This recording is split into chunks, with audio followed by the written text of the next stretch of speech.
A big question is what to do with aggression towards a sibling. So we got a question in our high touch coaching program about a 7-year-old and his aggression towards a baby sibling who at the time was about 19 months of age. And normally I would say, okay, aggression, we need to go and we need to look at their general assessment. Can they talk? Can they understand what's going on? But with aggression towards a sibling, especially a younger sibling where there's real danger involved, there are some key points that it really doesn't matter what the age is, what the ability is. Aggression of any form can cause harm, and we want to stop it immediately. So some general procedures we're going to talk about today. So number one is we always want to try our best to keep the younger sibling safe. We want to spend 95% of our time preventing aggression and other problem behaviors, but especially aggression. We need to keep the baby safe. Now, I know that's hard, but if you have a child that is aggressive or doesn't understand rules and doesn't understand boundaries, and you have them in a room with a younger sibling, a baby, a pet, a room full of markers available, they could cause injury, they could cause harm to the environment and, harm to themselves. But we're specifically talking about aggression towards others today.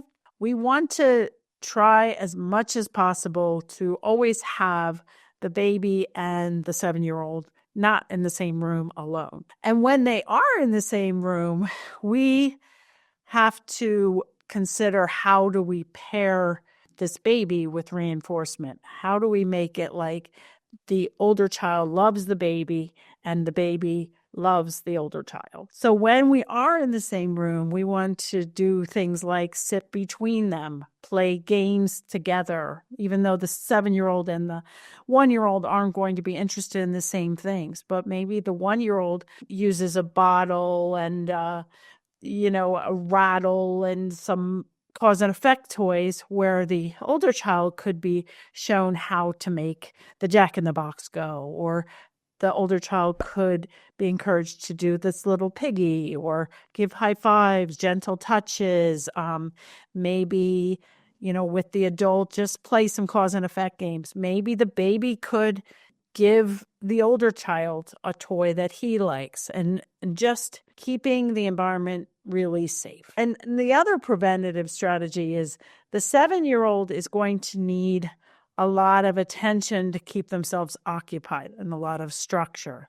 If he's just zoning out watching TV and the adult in the room is on her phone or reading a book or whatever, the 7-year-old, especially a 7-year-old with autism or speech delays, significant delays, but even for a typical 7-year-old, they might not have the ability to keep themselves busy in structured, appropriate activities. So it's a lot of work to keep any child engaged during most of their waking hours. But if they're acting up, chances are high that they don't have enough structure and they don't have enough activities that they're engaged with.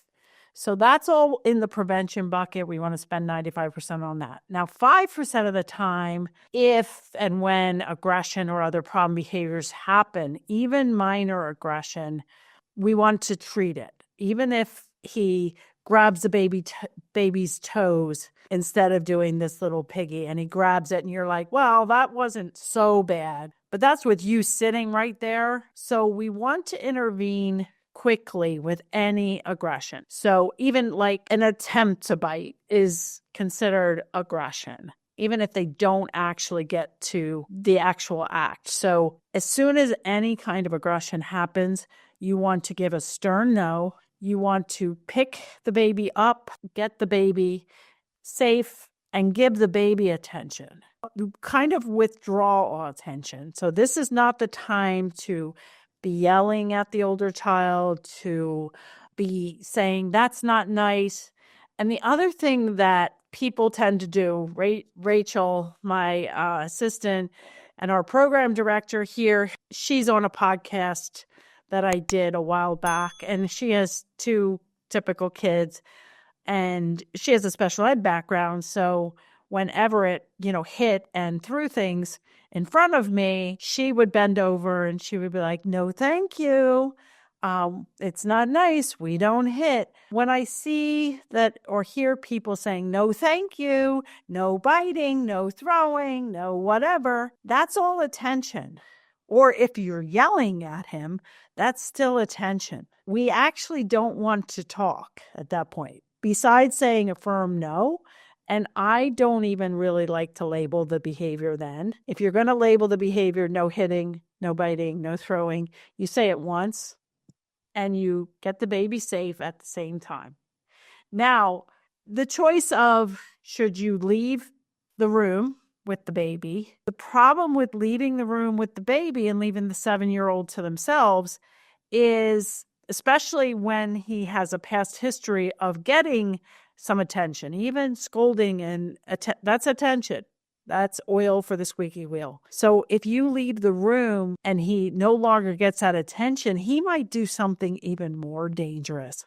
Throw a chair through a window, start biting himself, start climbing on furniture, and do more unsafe things, to the point where then you're going to have to come back in and reprimand and give him attention.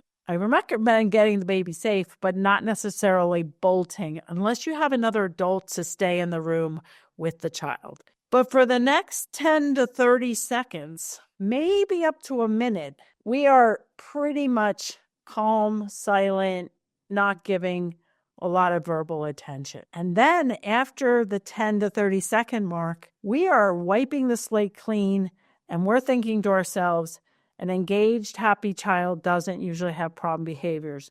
Okay, Max, would you like to do a puzzle or play Candyland? Now, you don't want to do a puzzle in Candyland if this is his favorite thing in the whole wide world. Only if it's like more like, he could take it or leave it. You don't want to do something super reinforcing every time the child aggresses or attempts to aggress. You don't want to pull in some high reinforcement.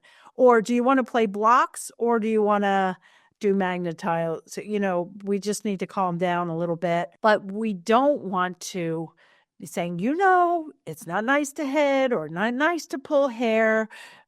No, thank you. And the other really problematic thing, which almost everybody does, is they talk about the problem behavior after the 30 seconds.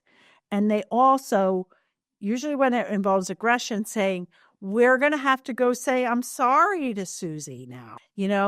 Then you bring the baby back in. Now say you're sorry. It gives a lot of attention to this. It could get into this bad chain. Aggression followed by all this attention about saying sorry and practicing that. And then it just snowballs into more attention. A good analogy is all the time we want to have lots of positive reinforcement. Faucets wide open, water flowing, all the positive things. Oh, that's great. Nice sitting. And we're doing games and puzzles and everything's fine. And then when the grab or hit or attempt to bite happens, we turn off the faucets, but only for about 30 seconds. And then once 30 seconds goes by, now maybe if he threw a block and hit the baby in the head, he wouldn't get blocks back. Or maybe he would, but he would need a lot more, supervision with the blocks. But he might get something that he can play with independently that would not be dangerous. So in general, we want to prevent 95% of the time. We don't want to talk about the problem behavior in front of the child later in the day, telling the husband, telling somebody. We don't want to talk about it with him, or like next time we see, Johnny, we're going to play nice. We're not going to hit Johnny like we did last time. No, we're not talking about that. We're talking about all good things. We're going to have lots of fun with Johnny. He's going to come. We're going to play blocks.